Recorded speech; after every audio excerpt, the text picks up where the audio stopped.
El 8 de marzo de 2026, Franco Colapinto va a largar en Albert Park por primera vez en condiciones de campeonato real, con el Alpine A5026, con el motor Mercedes M17 E-Performance completo, y con más de 1.900 kilómetros de pretemporada detrás. Lo que casi nadie se detuvo a analizar es que entre todos los circuitos del calendario de la Fórmula 1 2026, el circuito de Albert Park en Melbourne es el que más favorece las características técnicas de este coche y este piloto en esta configuración específica. No es una coincidencia del calendario que deba dejarse pasar sin mirarla bien. Es una alineación de factores que cuando la analizas sector a sector, curva por curva, produce un argumento técnico que va a hacer que el Gran Premio de Australia sea mucho más interesante de lo que la mayoría de los pronósticos de pretemporada sugieren. Bienvenidos al Pit Lane Insider. Soy Marco Saldaña. Hoy les traigo el análisis de circuito más detallado que hemos hecho en este canal. Vamos a ir por Albert Park de principio a fin. Y en cada punto del trazado, voy a explicar exactamente por qué ese punto específico amplifica las ventajas que el estilo de Colapinto y las características del A526 tienen sobre sus rivales directos. Empecemos con el contexto del circuito, porque Albert Park en 2026 no es el mismo trazado que era hace 5 años. El circuito de Albert Park fue rediseñado antes de la temporada 2022, en una intervención que los organizadores y la Fórmula 1 describieron como la modificación más significativa del trazado desde su incorporación al calendario en 1996. Los cambios principales fueron la eliminación de una chicana que existía entre las zonas de mediana velocidad del circuito, el ensanchamiento de varias secciones y ajustes en los bordillos que permitieron velocidades de paso más altas en varias curvas. El resultado fue que el promedio de velocidad de Albert Park subió de manera significativa. Lo que anteriormente era un circuito considerado de mediana velocidad, con características de ciudad, pasó a ser un circuito genuinamente rápido, con secciones de alta velocidad que hacen diferencia en la clasificación. Para 2026, ese Albert Park rediseñado interactúa con el nuevo reglamento técnico, de maneras que no existían cuando el rediseño se aprobó. Y esa interacción, cuando la miras con el mapa técnico del Alpine A526 en la mano, produce algo interesante. Empecemos por la curva 1. La primera curva de Albert Park es una frenada de alta velocidad a una curva que cierra progresivamente a la derecha. La marca de frenado está precedida por una de las rectas de aceleración más largas del circuito, lo que significa que los coches llegan a esa frenada con velocidades muy altas y un nivel de energía cinética muy significativa. Es exactamente el tipo de frenada donde la combinación de frenada tardía y la recuperación máxima de energía del MGUK se expresa más claramente. Ya establecimos en el análisis del reglamento de 2026 que el estilo de frenada tardía de Colapinto genera más energía eléctrica recuperada por frenada que el promedio del pelotón. La curva 1 de Albert Park es, en términos de la física de lo que estamos describiendo, el escenario ideal para que esa diferencia se exprese en su magnitud máxima. El piloto que llega más tarde al punto de frenada con el acelerador completamente a fondo y después aplica la máxima intensidad de freno posible, recupera más energía en esa sola frenada que el piloto que aplica el freno unos metros antes para llegar más controlado a la curva. En Albert Park, esa diferencia de energía recuperada en la curva 1 es mayor que en circuitos como Mónaco, donde las velocidades de llegada a las frenadas son más bajas y el delta de recuperación entre estilos de frenada distintos es menor. La energía eléctrica recuperada en la curva 1 no desaparece, se almacena en la batería y está disponible para ser desplegada en las aceleraciones subsiguientes. Y la aceleración que sigue a la curva 1 de Albert Park es la que lleva hacia el primer sector técnico del circuito, donde hay una secuencia de curvas de mediana velocidad, que en el reglamento de 2026 requieren una gestión muy precisa de cuándo usar el impulso eléctrico y cuándo regenerar. La secuencia de curvas del sector central de Albert Park, lo que los ingenieros llaman el complejo técnico del circuito, incluye una serie de curvas de radio medio a radio corto, encadenadas donde la decisión de cuándo frenar, cuándo girar y cuándo trasladar el peso del coche del eje trasero al eje delantero y viceversa, se toma en fracción de segundos, con consecuencias directas sobre el tiempo de vuelta. Son las curvas donde la técnica del trail braking, la capacidad de mantener el pedal del freno presionado, mientras el coche está en proceso de girar, es más valiosa, porque permite al piloto llevar más velocidad al vértice de cada curva. El trail braking, como técnica, requiere una sensibilidad muy alta en los inputs de dirección, porque el coche está en un estado de balance dinámico, donde cualquier error en la presión del volante tiene consecuencias inmediatas sobre la trayectoria. En coches más pesados, como los de la generación anterior, el trail braking era importante, pero los márgenes de error eran algo más amplios, porque la masa del coche amortiguaba las consecuencias de los errores pequeños.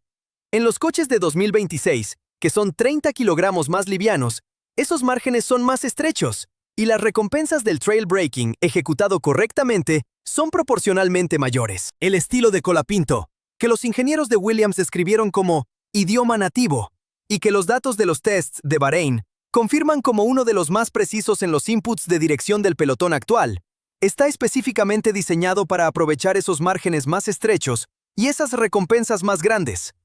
El complejo técnico de Albert Park, con su exigencia de trail braking de alta precisión en una secuencia encadenada de curvas de radio medio, es el terreno donde esa característica de estilo de Colapinto tiene más espacio para diferenciarse. Pasemos al sector de las zonas de activación DRS.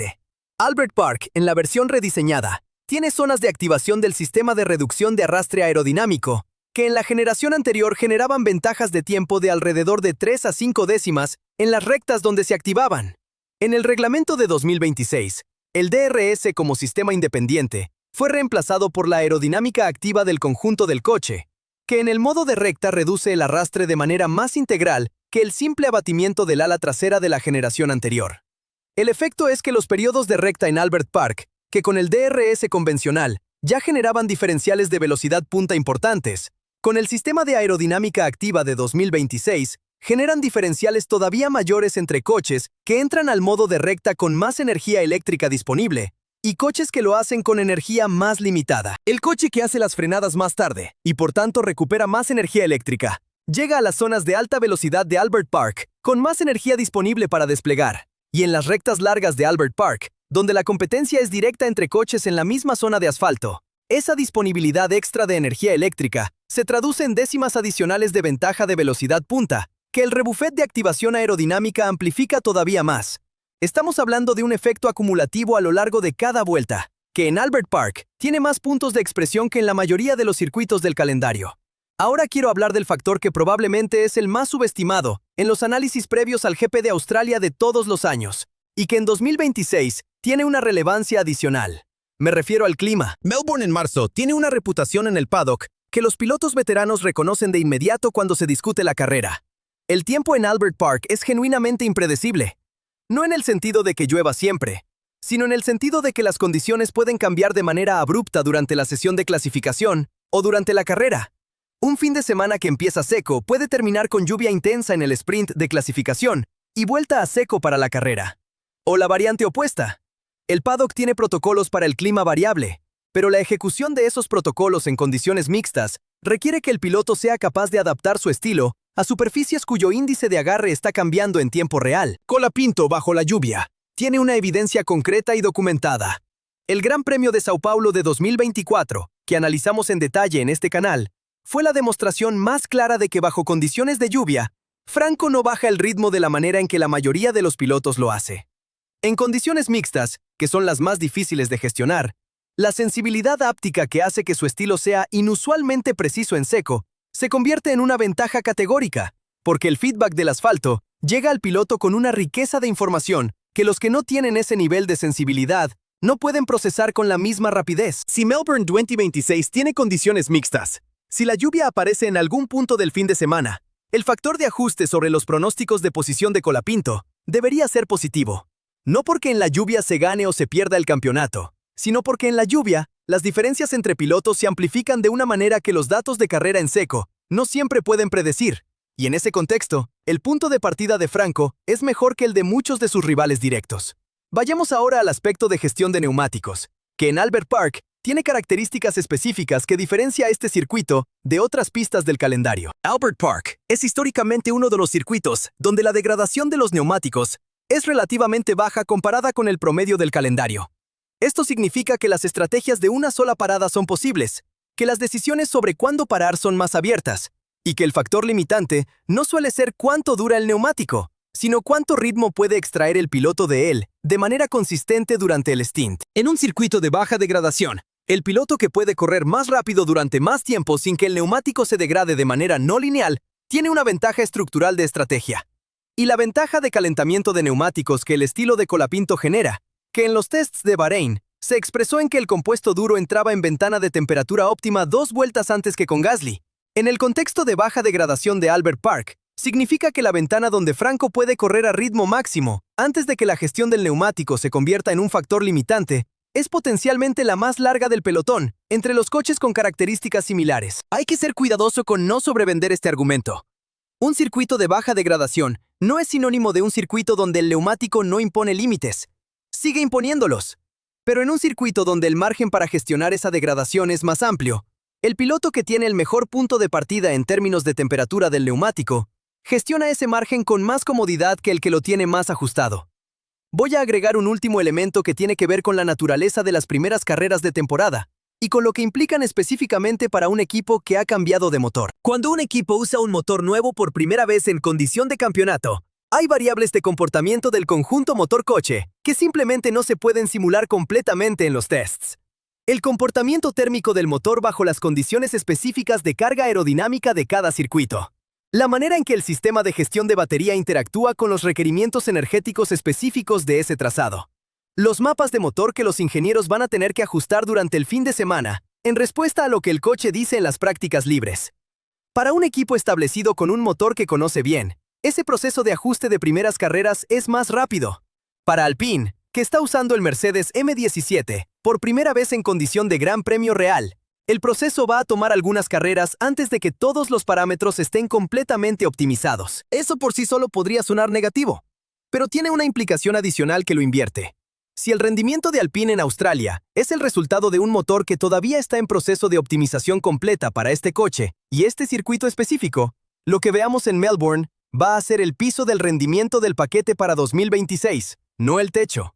Y el piso que los datos de pretemporada sugieren es ya positivo comparado con donde estaban el año anterior. Todo esto construye hacia la misma conclusión técnica. Albert Park 2026 con Colapinto al volante del Alpine, A-Finjontas 26 con el M17 completo, es la combinación donde los factores favorables se superponen con mayor densidad. Las frenadas largas que maximizan la recuperación eléctrica. Las curvas técnicas de mediana velocidad, donde el trail braking preciso marca la diferencia.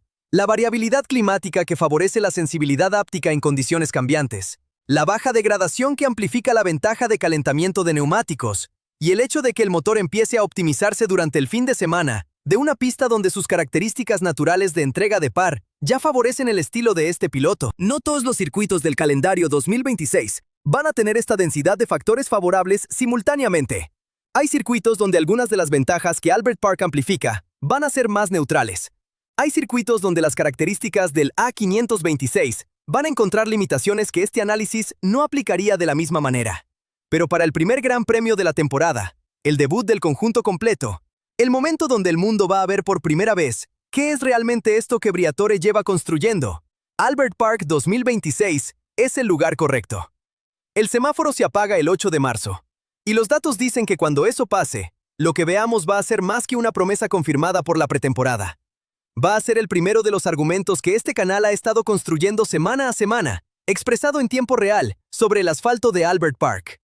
Soy Marcos Saldaña. Esto es el Pit Lane Insider. 5 días para Melbourne. Suscríbete para el análisis en directo. Hasta la próxima vuelta.